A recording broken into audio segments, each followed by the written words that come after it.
The day I almost lost my family's land was the day I discovered I owned the entire valley. Linda Whitmore called the cops on my illegal cabin at 7 a.m. Police sirens cut through the morning mist, smoke from my chimney mixing with diesel exhaust. She had no idea that I didn't just own the land. I owned her mortgage, her husband's business lease, and the road she drove in on.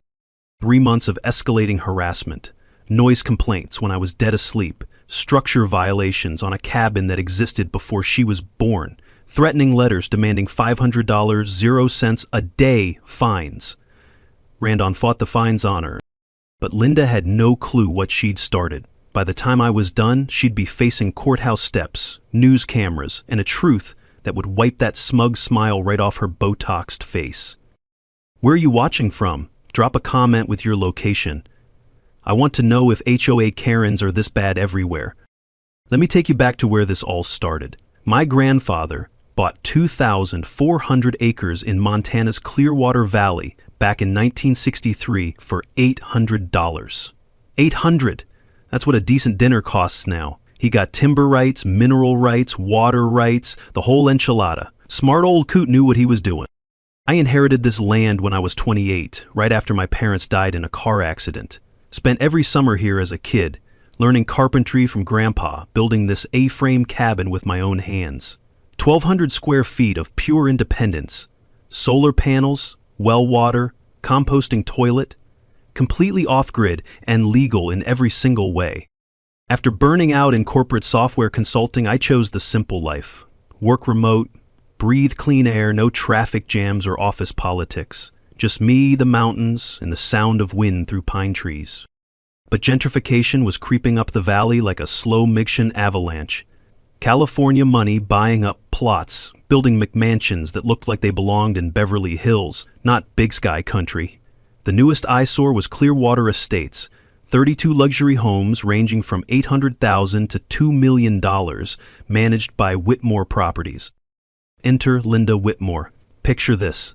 52 years old, bleach blonde hair sprayed into a helmet, driving a white Escalade that probably cost more than most people's houses. She was HOA president and the real estate developer, which should have been the first red flag. Her motivation was crystal clear. She wanted my land for Phase 2 expansion. With my property, she could triple the value of her existing lots. Her first move was subtle. A certified letter claiming my cabin violated neighborhood standards and demanding $500 per day in fines. The letter came on paper so smooth and expensive it felt like silk between my fingers, a stark contrast to the honest, rough-hewn logs of my cabin walls. When she showed up at my door for the first inspection, I'll never forget the sound of her stiletto heels clicking on my wooden porch boards like a woodpecker with anger issues. Her perfume was so overwhelming it mixed with the pine sap scent and made my eyes water. She stood there, with her pristine manicure, looking at my work-calloused hands like I was something she'd scrape off her shoe. "This structure is completely inappropriate for our community standards," she announced, waving one manicured finger at my cabin. "Ma'am," I said, keeping my voice level, "this cabin was built in 1995. Your community didn't exist until 2018. Her research must have confirmed what I already knew. My land wasn't technically part of her HOA. Grandpa's deed predated her development by 40 years, so Linda pivoted strategies. If she couldn't use HOA rules, she'd find any violation to force a sale. Building codes, health department, fire marshal, she was going to throw everything at me until something stuck. The smell of her cigarettes from her idling Escalade mixed with the pine-scented mountain breeze as she stood on my porch, plotting my downfall. She had no idea that every threat, every complaint, every legal maneuver was just digging her hole deeper. "You can't fight progress," she said with that fake smile real estate agents perfect in the mirror. "This valley is going to be developed whether you like it or not."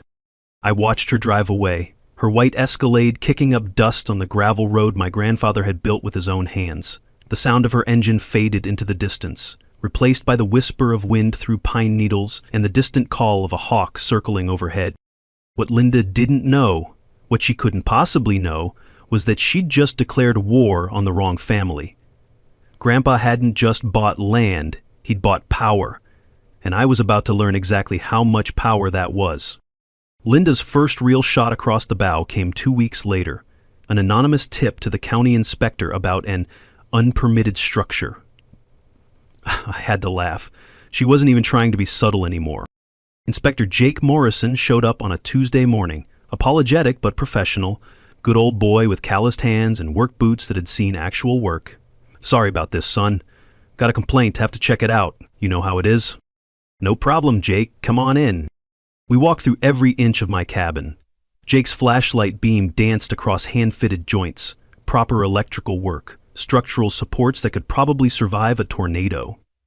His eyebrows kept climbing higher as we went.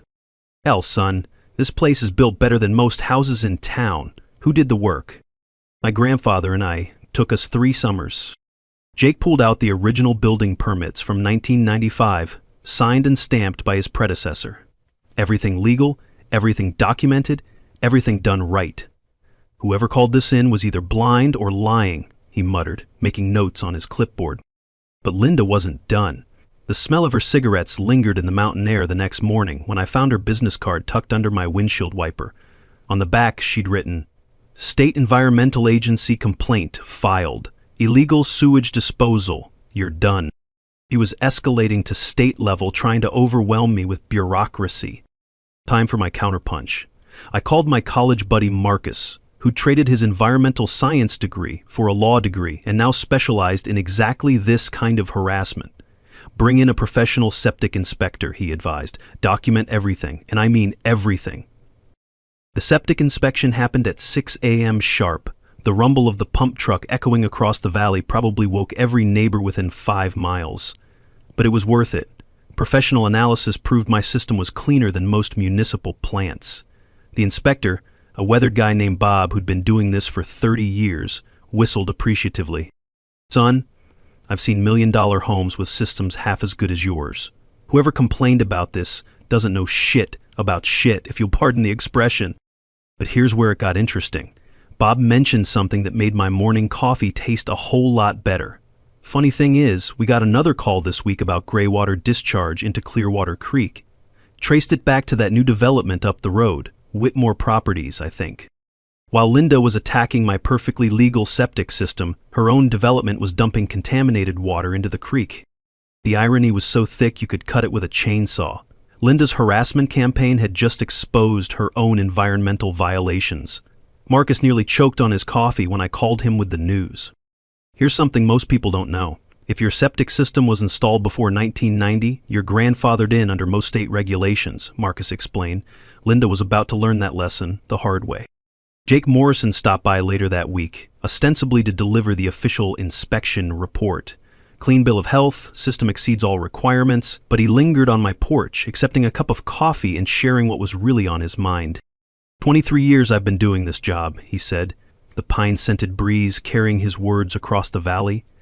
Seen a lot of developers come and go, but I've never seen someone file this many bogus complaints in such a short time. You're the 3rd property owner she's targeted this month. That's when I realized this wasn't just about my cabin. This was about keeping corporate greed from destroying the last wild place my family had protected. Linda wasn't just trying to steal my land. She was trying to erase everything my grandfather had built. The sound of chainsaws echoed across the valley as I cut deadfall for winter firewood, a deliberate show of defiance. Each swing of the axe felt like a promise to Grandpa that I wouldn't let his legacy be turned into another strip mall. But this was just round 1. Linda's environmental complaint had backfired spectacularly, but I could already see her white Escalade parked at various county offices around town. She was planning her next move, and I had a feeling it was going to be bigger than building codes and septic systems. The evening air carried the scent of sawdust and engine oil from my work, mixed with the eternal smell of pine trees and mountain air. Somewhere in town, Linda was probably on the phone with lawyers planning her next assault. What she didn't know was that every attack just gave me more evidence of her pattern of harassment. I was starting to build a case that would make her previous schemes look like amateur hour. Linda's next salvo came through the fire marshal. Apparently my dangerous wood stove installation was now a threat to public safety. The woman had more angles than a geometry textbook. Fire Marshal Betty Chen arrived with a full inspection team, clipboards ready, looking like they were expecting to find a meth lab instead of a wood stove. Betty was all business, former military by the look of her posture, and not easily impressed by anyone's bullshit. "Show me what you've got," she said simply. What I had was showcase quality work. Copper pipes gleaming like new pennies, proper clearances that exceeded code by 6 inches, top-grade materials that cost more than Linda probably spent on her monthly Botox. Betty's team photographed everything, measured clearances, tested airflow. "Mind if we use these photos for training materials?" Betty asked. "This is textbook installation, better than most professional jobs I see." But Linda wasn't done escalating. She'd filed a complaint with the State Department of Natural Resources, claiming I was running a commercial timber harvesting operation without permits. The absurdity would have been hilarious if it wasn't so malicious. I cut deadfall for personal firewood. Completely legal. Like picking up sticks in your backyard. DNR agent Tom Rodriguez had to drive 2 hours from Helena just to explain to Linda that landowners can manage their own forests. "Ma'am, this is the 5th time you've called this month," Tom confided during his inspection. He was clearly annoyed, his patience wearing thinner than tissue paper. "Mr. Johnson here is within his rights. In fact, removing deadfall actually improves forest health." While Linda was wasting state resources on bogus complaints, I started digging into her business practices. What I found made my morning coffee taste like victory. Whitmore Properties LLC had some interesting financial arrangements. Linda was claiming development consultation fees from buyers while never mentioning her dual role as HOA president. Classic conflict of interest, potentially fraudulent. She was double dipping, getting paid to sell lots and then getting paid again to consult on development restrictions. Most people don't realize that HOA board members have to disclose financial interests in any deals involving the community, my lawyer friend Marcus explained when I called him with my findings. Linda was about to learn why those rules exist. That's when the community started rallying around me. Old Pete, a retired logger who lived downstream, confirmed that Linda had been pressuring him to sell. Offered me half what my land's worth, then threatened eminent domain when I said no, he growled, his weathered hands clenched around a coffee mug at Maria's diner. Maria Santos, who owned the local diner and had fed 3 generations of Valley residents, shared her own Linda horror stories. The bitter taste of her strong coffee matched the bitter taste Linda was leaving in everyone's mouth. "She's been spreading rumors about health code violations at my place. 30 years in business, never had a single complaint until she showed up." David Kim was the real surprise. New resident who'd bought into Linda's development, thinking he was getting a deal. Turns out he'd been overcharged by $50,000 for his lot, with Linda pocketing the difference through her consultation fees. The sound of my chainsaw echoing across the valley became a daily ritual, cutting firewood with deliberate defiance. Each log split with a satisfying crack that seemed to announce my intentions to the whole valley. The scent of sawdust mixed with engine oil in Old Pete's workshop, where we started planning our response. "You know what really gets me?" Pete said, running his thumb along the edge of a well-worn axe blade. "She comes in here from California with her fancy car and fake smile, thinking she can push around families who've been here for generations." Maria nodded, wiping down the counter with the kind of precision that comes from decades of practice. "My grandfather built this diner in 1952. Fed loggers, ranchers, people who worked with their hands. Now she wants to turn this whole valley into some kind of theme park for rich people." But Linda's harassment campaign was far from over. I could see her white Escalade parked outside the county courthouse most afternoons, no doubt cooking up her next scheme. The woman had more persistence than a telemarketer and twice the moral flexibility. What she didn't realize was that every government agency she called, every false complaint she filed, every threat she made was creating a paper trail that would eventually bury her. I was documenting everything, building a case that would make her previous harassment look like a friendly suggestion. The evening air carried the scent of wood smoke from my chimney, mixing with the eternal pine fragrance of the mountains. Somewhere in town, Linda was probably plotting her next move. But now I had allies, evidence, and a growing understanding that this fight was about more than just my cabin. This was about stopping a pattern of abuse that had been going on long enough. Linda's harassment campaign reached a new level of desperation over the next month. Daily wellness checks from the sheriff's department became my new normal. Bogus noise complaints when my cabin was dead silent. She even called Child Protective Services, claiming my unfit living conditions were endangering children, despite the fact that I lived alone and the nearest kid was 5 miles away. The breaking point came at 11 p.m. on a Tuesday. Deputy Johnson's cruiser came rumbling up my gravel driveway, red and blue lights cutting through the darkness like angry fireflies. The crunch of his boots on frost-covered ground announced another bogus call. "Domestic disturbance report," he said, clearly embarrassed. "Sorry, but I have to check." I stood there in my pajamas and bare feet, cabin dark behind me, no other soul within miles. "Deputy, do I look like I'm disturbing anyone but myself right now?" He sighed, making notes he probably wouldn't file. "I'm getting 2 to 3 calls per week, all from the same number. Between you and me, this is harassment, plain and simple." Linda escalated to the legal system, filing for an emergency injunction, claiming my threatening behavior at an HOA meeting I never attended.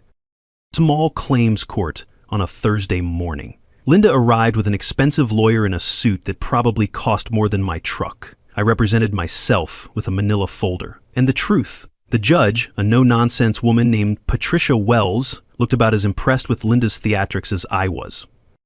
"Your Honor," Linda's lawyer began, "my client fears for her safety due to Mr. Johnson's increasingly erratic behavior." I stood up, pulled out my phone, and projected security camera footage onto the courtroom wall, date and timestamps clearly showing I wasn't anywhere near the supposed meeting where I'd allegedly threatened her. Judge Wells dismissed the case in under 5 minutes.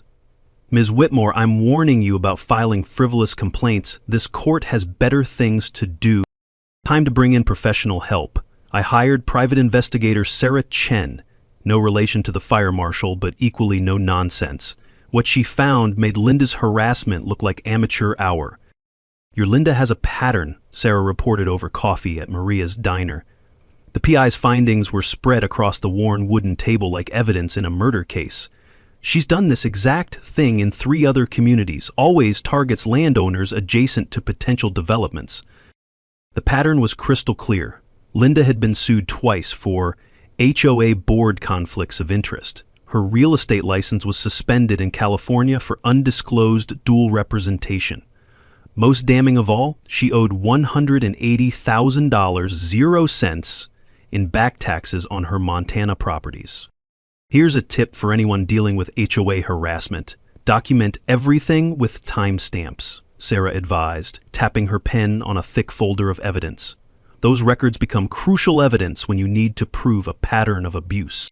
The community was rallying like I'd never seen. Old Pete revealed that Linda had tried to buy his land for half market value, threatening eminent domain when he refused. Linda told me the government would take it anyway if I didn't sell to her. Pure intimidation. Maria shared that Linda had been spreading rumors about health code violations at the diner, trying to pressure her into selling the building. 30 years feeding this community, and she wants to turn my place into a Starbucks? David Kim discovered he'd paid $50,000 over market rate for his lot, with Linda pocketing the difference through hidden fees. She called them premium location adjustments. I called them theft. The sound of gravel crunching under tires became Linda's calling card. Every time another sheriff's cruiser rolled up for another bogus call, I'd document the time, take photos, record conversations. My evidence folder was getting thicker than a phone book. Linda's smug expression in the courthouse hallway after her failed injunction attempt was captured perfectly on the security cameras. That look of entitled confidence would be wiped away soon enough. I found myself leaning against the rough bark of the old pine tree behind my cabin during strategy calls, the texture grounding me while I planned my next moves. The tree had weathered storms for decades, just like my family's hold on this land would weather Linda's assault. But Linda wasn't done. Her financial desperation was making her bolder, more reckless. The woman was doubling down on a losing hand, and I could practically smell the fear sweat through her expensive perfume during our chance encounters at the post office. What she didn't know was that every escalation, every false complaint, every desperate legal maneuver was just adding evidence to a case that would eventually destroy her.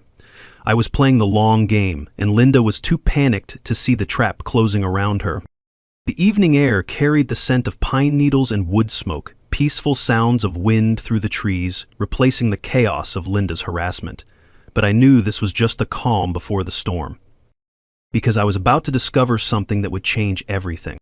The game-changing discovery came while I was researching county records for my defense against Linda's latest bogus lawsuit. Sometimes the universe has a sense of humor. I was looking for ammunition to defend myself and instead found a nuclear weapon. Buried in the maze of county filing systems, I stumbled across something massive. Linda's development company had taken out a $2,300,000 0-cent construction loan in 2019. Standard stuff for a developer. But the collateral wasn't just her own land. It was a complex web that included future development rights across the entire valley. That's when I started digging deeper. My grandfather hadn't just owned his 2,400 acres. The old records revealed something that made my coffee cup freeze halfway to my lips. He owned the mineral rights under most of the valley, including Linda's entire development. But that wasn't the shocking part. The shocking part was what else I found. Grandpa held first mortgage position on 3 key properties that Linda had been using as leverage for her construction loan. Properties she claimed to own free and clear when applying for financing. How had this been hidden for so long?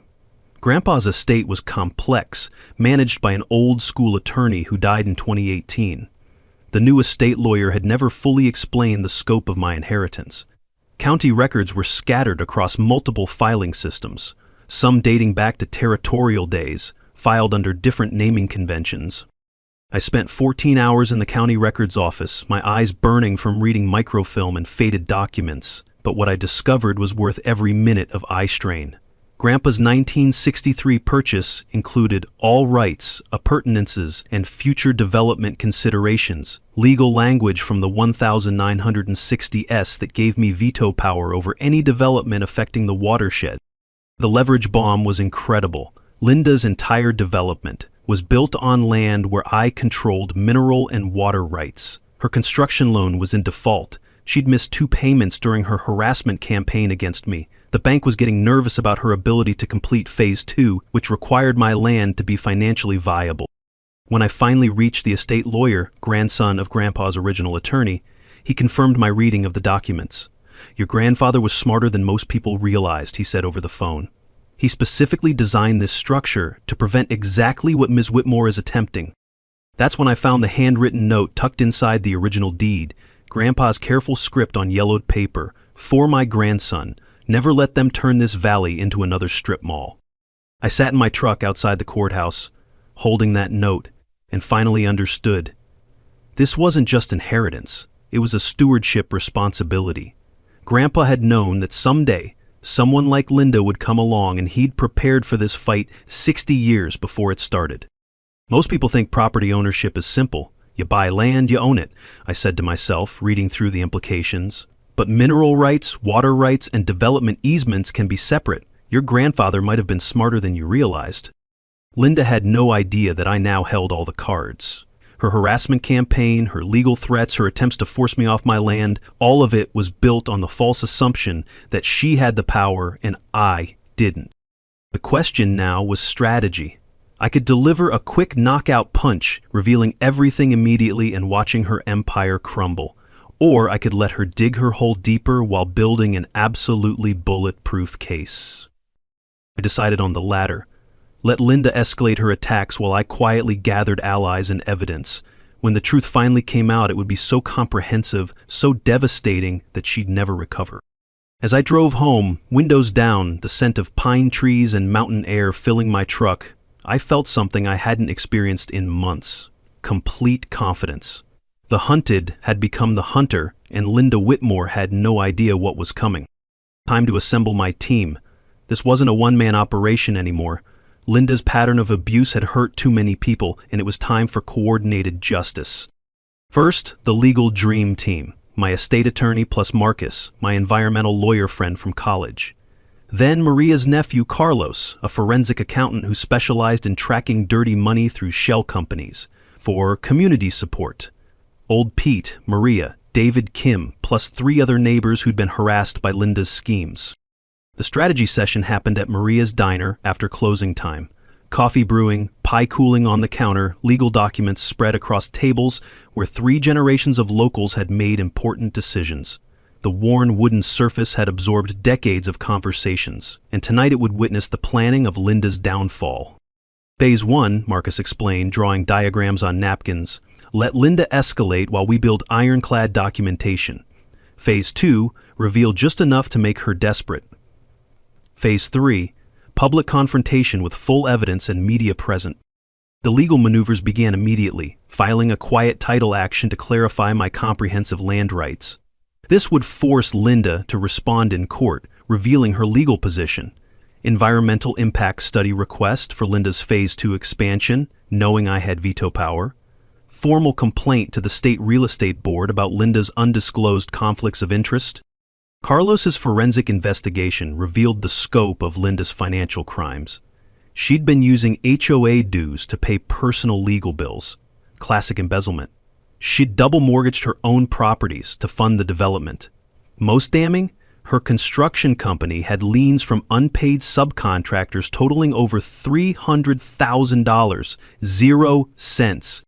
In most Western states, mineral rights can be sold separately from surface rights, I explained to the group, coffee steam rising between us like incense. Always check your deeds language carefully. Your family might own more than you think. Community organizing kicked into high gear. Weekly coffee meetings at Maria's became strategy sessions. We established a shared legal fund for affected neighbors. Most importantly, we planned to attend the next HOA meeting in force. Linda wouldn't be able to intimidate a room full of united residents. My cabin became evidence central, security cameras at every angle, professional-grade audio recording equipment for all future interactions with Linda. I hired a professional surveyor to create detailed maps confirming my property boundaries and rights. Every conversation, every threat, every bogus complaint was documented with precision. HOA board members who profit from deals involving the community must disclose this. It's called fiduciary duty, Marcus explained during one of our evening planning sessions. Violations can mean personal liability for damages. The beauty of a quiet title action became clear as Marcus walked us through the process. This legal procedure forces everyone claiming rights to your property to prove their case in court. It's like clearing the air officially. Linda will have to respond, and when she does, her entire house of cards gets examined under oath. I found myself visiting Grandpa's grave more often during this planning phase, promising to protect the valley he'd preserved. The granite headstone was simple, weathered by mountain storms, but the man's legacy was more complex than I'd ever imagined. This fight wasn't just about property. It was about community values versus corporate greed. The scent of coffee and pie in Maria's kitchen became the backdrop for late-night strategy sessions. The sound of pens scratching on legal pads, the rustle of documents, the quiet determination of people who'd been pushed too far and were finally pushing back. Linda's white Escalade drove past the diner more frequently, slowing down as she tried to peer through the windows. She knew something was happening but couldn't figure out what. Her increasingly frantic behavior, calling county offices daily, showing up at city council meetings to complain about troublemakers, just added to our evidence file. The plan for the climax was elegant in its simplicity. Linda's annual HOA meeting was mandatory for all residents, the perfect venue for a public revelation with witnesses and potential media coverage. She'd present her Phase 2 expansion proposal, expecting easy approval from intimidated residents. Instead, she'd face a united community, armed with evidence, legal documentation, and the truth about her criminal activities. The setting would be the community center, neutral ground with media access, sheriff's deputies on standby for expected disruption. As I sat on my cabin porch that evening, watching the sun set over the valley Linda wanted to destroy, I felt something I hadn't experienced since this whole nightmare began. Anticipation. The hunted had become the hunter, the trap was set, and Linda Whitmore was about to walk straight into it. The evening air carried the eternal scent of pine trees, but underneath was something new, the smell of justice brewing. Linda's desperation reached new heights as her financial world started crumbling. Anonymous Craigslist ads appeared offering my abandoned cabin for $500, 0 cents per month rent. Fake social media profiles posted my address as a squatter location where people could camp for free. She even hired a private security company to patrol around my property line. The sabotage escalation was both pathetic and dangerous.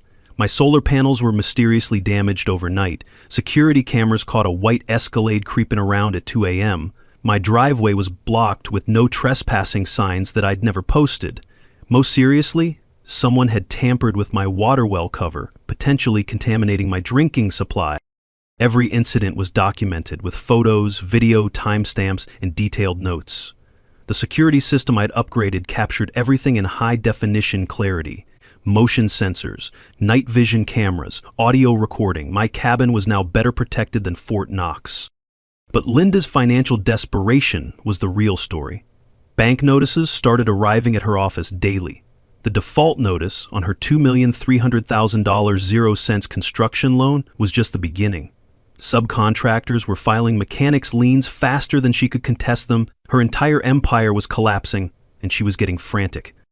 The bribery attempt came on a Tuesday morning. Linda approached me directly, her usual arrogance replaced by barely concealed panic. The overwhelming scent of her perfume couldn't quite mask the fear sweat underneath. "Let's be reasonable here," she said, her voice pitched higher than usual. "I'm prepared to make you a very generous offer. $400,000 cash for your cabin and 50 acres. When I politely declined, she increased to $600,000, 0 cents, then $800,000, 0 cents. Her final offer made my morning coffee nearly shoot out my nose. $1,200,000, 0 cents, plus assumption of all legal fees. "I appreciate the offers, Linda," I said, audio recorder capturing every word. "But this land isn't for sale at any price." My counteroffer was calculated to drive her over the edge. "Tell you what, though, you can purchase my approval for Phase 2 development for $5 million, cash only." Her face cycled through confusion, rage, and terror in about 3 seconds. "What the hell are you talking about? You can't block development. You're just a squatter with delusions of grandeur." "I wonder what your investors would think if they knew about your financial situation," I mused, watching her pupils dilate with panic. The community pressure was mounting from all sides. Other residents discovered Linda had been inflating HOA budgets to fund her personal legal battles. David Kim found additional deed restrictions Linda had never mentioned when he bought his lot. Old Pete's property taxes had mysteriously spiked after he refused her lowball offers. Clear retaliation through her county connections. Linda's PR campaign became increasingly unhinged. Facebook posts about dangerous squatters threatening neighborhood children, next-door complaints about unsanitary conditions that somehow endangered property values 3 miles away, anonymous letters to the local newspaper about environmental hazards from my perfectly legal off-grid setup. My counterintelligence operation was comprehensive. Sarah Chen, my PI, traced every anonymous complaint back to Linda's devices through IP addresses and metadata. The environmental lawyer conducted surprise water quality tests, proving my land had the cleanest water in the valley. Social media evidence showed Linda's network of fake accounts and coordinated harassment campaigns. But the most satisfying development was watching her lose control of the narrative. I'd quietly informed the bank about Linda's harassment campaign affecting the loan collateral, my land that she needed for Phase 2 viability. The environmental lawyer filed formal complaints about Linda's creek contamination. The state real estate board opened a full investigation into her dual representation violations. The sound of tree branches cracking echoed across the valley, where Linda's hired security team had accidentally damaged my property while patrolling. The acrid scent of damaged solar panel electronics mixed with pine sap when I surveyed the sabotage. Each incident just added to the evidence file that would eventually bury her. Linda's increasingly haggard appearance during our confrontations told the whole story. Designer clothes that looked slept in, makeup applied with a shaking hand, the white Escalade that now had a dent in the front bumper from her increasingly reckless driving. "If someone's harassing you about property rights, always check if they have financial motivation," I told Maria during one of our strategy sessions. "Desperation makes people do stupid things that leave evidence trails." The evening air carried the scent of wood smoke from my chimney, a deliberate signal that I wasn't going anywhere despite her escalating attacks. Somewhere in town, Linda was probably on the phone with lawyers, trying to find some legal loophole that didn't exist. What she didn't know was that every threat, every bribe attempt, every act of sabotage was just adding fuel to a fire that would soon consume her entire operation. The trap was nearly ready to spring. Linda's final desperate gambit was a masterpiece of fraud and stupidity. Forged documents claiming my grandfather had sold development rights in 1987 to 24 years after his original purchase. A fake environmental impact study claiming my septic system was contaminating groundwater across 3 counties. And the crown jewel? An attempted restraining order claiming I'd threatened her with violence during a confrontation that never happened. The forgery unraveled faster than a cheap sweater. My estate attorney took one look at the supposed signature and started laughing. This isn't even close to your grandfather's handwriting. Whoever did this has never seen his actual signature. The notary stamp was even more ridiculous. Dated from a notary who died in 1985, 2 years before the document was allegedly signed. Professional paper dating tests confirmed what we already knew. The documents had been created recently using artificially aged paper. Linda had literally tried to forge history. Her environmental fraud was equally sloppy. The impact study contained water quality data from the Bitterroot Valley 200 miles away. Different watershed, different geology, different everything. Meanwhile, professional lab tests proved my water was cleaner than the municipal supply in 3 surrounding towns. The restraining order hearing was where Linda's desperation reached its peak. She brought a professional witness who claimed to have seen me threaten her, a man who'd never met me in his life and couldn't pick me out of a 2-person lineup. I simply presented security footage showing no contact between Linda and me for 6 consecutive weeks. The judge, clearly annoyed by the waste of court time, dismissed the case and ordered Linda to pay my legal fees. "Ms. Whitmore," Judge Wells said, her voice carrying the authority of someone who'd seen every scam in the book, "this is your final warning about frivolous litigation. Next time there will be sanctions." But the real victory was watching Linda's smear campaign backfire spectacularly. The local newspaper investigated her claims and discovered her pattern of false accusations against multiple property owners. Environmental groups rallied around my conservation efforts, seeing Linda's harassment as an attack on rural land rights. Social media turned against her as evidence of her fraud spread. Screenshots of her fake environmental study circulated, with devastating commentary from actual scientists. Her fake social media accounts were exposed and banned. Even her supporters in the development started distancing themselves. And Linda's financial collapse accelerated like an avalanche.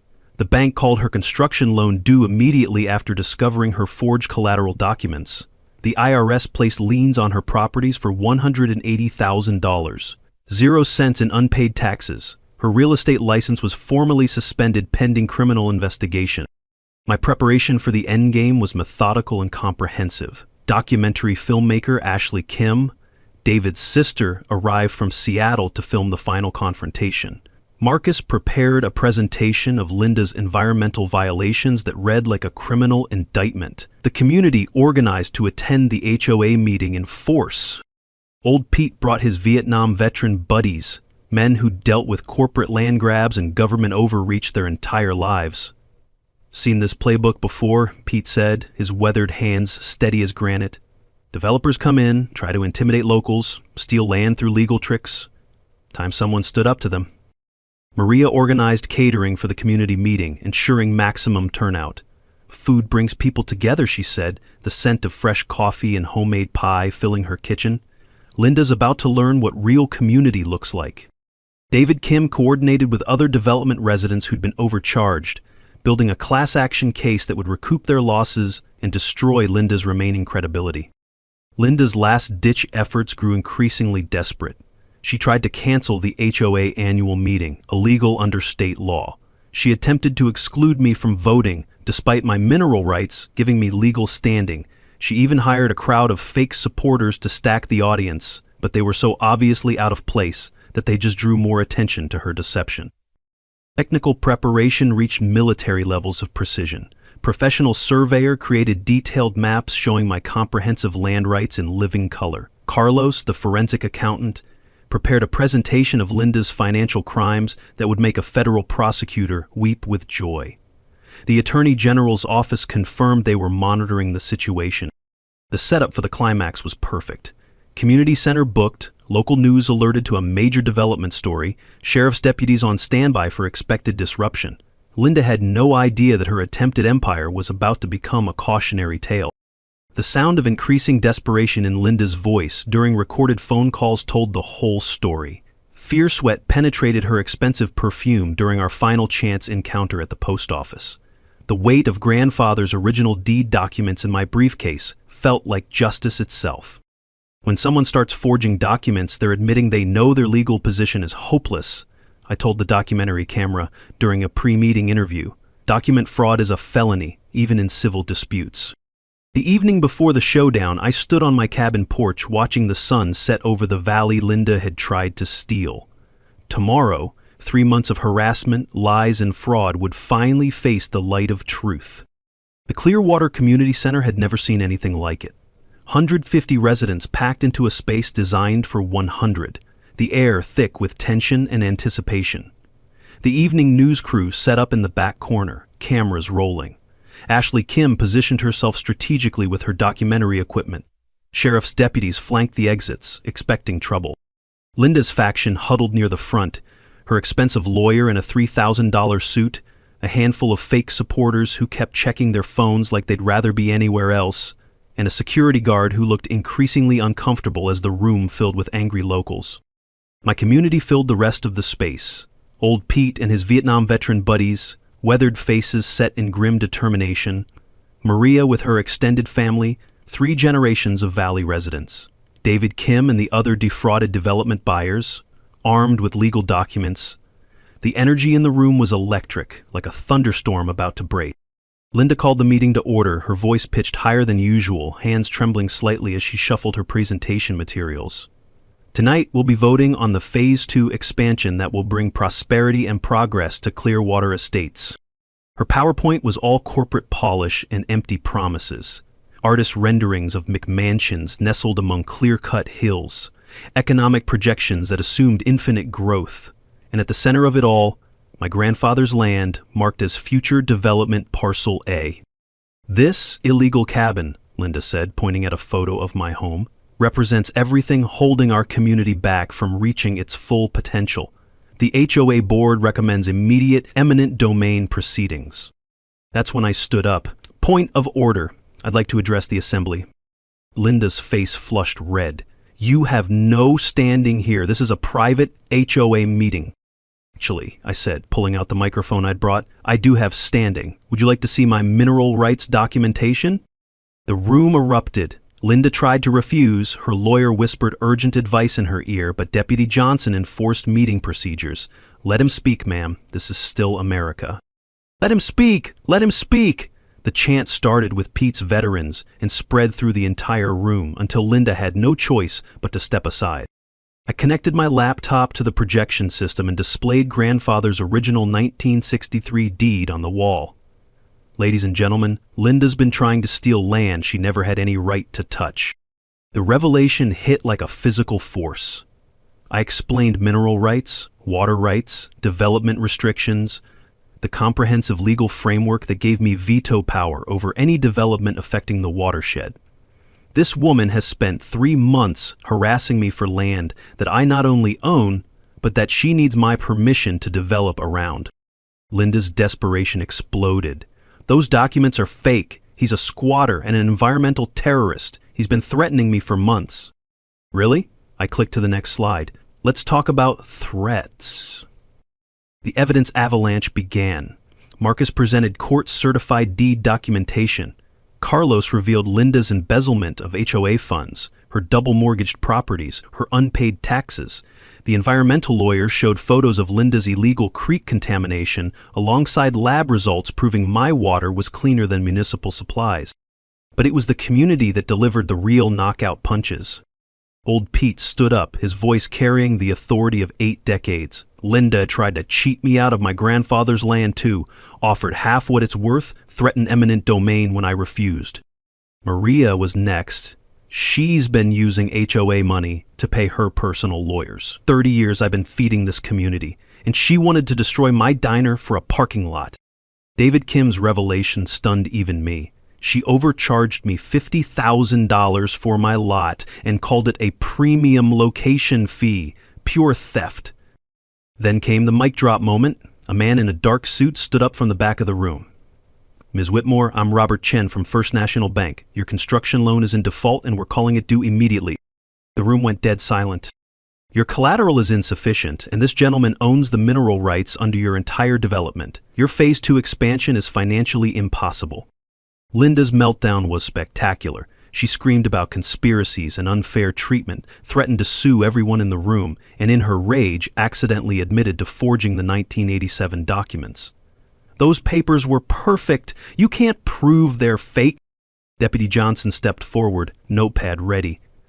"Ma'am, did you just admit to document fraud on camera?" The community vote was swift and merciless. Phase 2 expansion rejected 87% to 13% vote of no confidence in Linda as president, unanimous. Resolution supporting my conservation efforts passed by acclamation. As Linda was escorted out, still screaming threats and promises of revenge, I addressed the stunned audience. "Linda, you just threatened me in front of 150 witnesses and 3 cameras. I think you're done." The gasps from the audience, the sight of Linda's face cycling through rage and terror, the smell of tension sweat in the overheated room, it was the sound and smell of justice finally arriving. 1 week later, Linda Whitmore was arrested for document fraud and embezzlement. The sight of her in handcuffs on the evening news felt like the final chapter of a story that had consumed my life for 3 months. Her properties entered foreclosure proceedings. Her real estate license was permanently revoked. The woman who'd tried to steal my family's legacy was facing 5 to 10 years in federal prison. The legal resolution came swiftly. My quiet title action confirmed comprehensive land rights across the entire valley. Environmental violations resulted in a $500,000 0-cent fine against Linda's company, money that would fund watershed restoration for decades. The HOA dissolved Linda's development company contract and elected new leadership with Maria as president. But the real transformation was personal. I'd planned to live in the valley part-time, keeping 1 foot in the corporate world. Instead, I decided to stay permanently. This place wasn't just my inheritance anymore. It was my calling. I launched a conservation easement program protecting 1,800 acres of the most sensitive watershed areas. 3 neighboring families joined immediately, creating a buffer zone that would prevent future Linda Whitmores from destroying what took nature centuries to build. The program became a model for rural conservation across Montana. The community benefits multiplied like ripples in a pond. We established the Clearwater Valley Scholarship Fund using Linda's forfeited deposits, sending 3 local kids to college every year. The Conservation Trust protects the watershed for future generations while allowing sustainable forestry and responsible development. Our annual Harvest Festival celebrates community victory and traditional values. Last year, we had over 500 visitors supporting local businesses. Individual outcomes exceeded my wildest expectations. Old Pete's property values rose 40% due to conservation protections, securing his retirement after decades of hard work. Maria's Diner became the unofficial community center, thriving as the heart of our restored valley. David Kim not only recouped his overcharges through the class action lawsuit, but became one of my closest friends, and the conservation program's volunteer coordinator. 3 other communities contacted me about similar developer schemes, leading to a statewide network of rural landowner advocates. Ashley's documentary won the Regional Film Festival and raised national awareness about corporate land grabs in rural America. The state legislature introduced the Linda Law, preventing HOA conflict of interest abuse, real systemic change born from our local fight. Financial justice came full circle. Linda's seized assets partially reimbursed fraud victims, though money couldn't restore trust in the system. I purchased her foreclosed properties at auction, adding them to the conservation easement and ensuring they'd never threaten the valley again. The bank settled quietly, admitting inadequate due diligence and implementing stricter oversight procedures. The bigger picture impact still amazes me. Local newspaper series exposed similar schemes across rural America, creating a playbook for fighting corporate harassment. Environmental groups use our case as a template for landowner rights education. The real estate industry implemented stronger conflict of interest oversight because of what happened here. But the best part is the sounds that fill the valley now. Laughter of children at the Harvest Festival instead of Linda's courtroom threats. Wood smoke from community bonfires mixing with the eternal scent of pine needles underfoot. Bird songs and wind through trees instead of legal arguments and construction noise. Standing on my cabin porch at sunset, watching the valley vista unmarred by McMansions, I finally understood what Grandpa meant about stewardship. This wasn't just about property ownership. It was about protecting something irreplaceable for people not yet born. Always research who's really behind development pressure. Financial desperation drives most harassment, I tell people who contact me for advice. Mineral rights are often more valuable than surface rights. Check your family's old deeds. And remember, HOA board members must disclose conflicts of interest. It's the law in most states, even if they pretend it isn't. But Linda's arrest revealed she was small fish in a bigger pond. Her investigation led to a network of corrupt developers across 3 states. Next week, I'm telling you about how this network tried to steal an entire mountain range and how we stopped them. Drop a comment with your worst HOA or property dispute story. I read every single one and respond when I can. Hit that subscribe button if you want to see more stories about standing up to corrupt authority. And join our Facebook group, Landowner Rights Warriors, for legal resources and support, because together we're stronger than any corporate bully. Grandpa, I kept my promise. The valley's safe.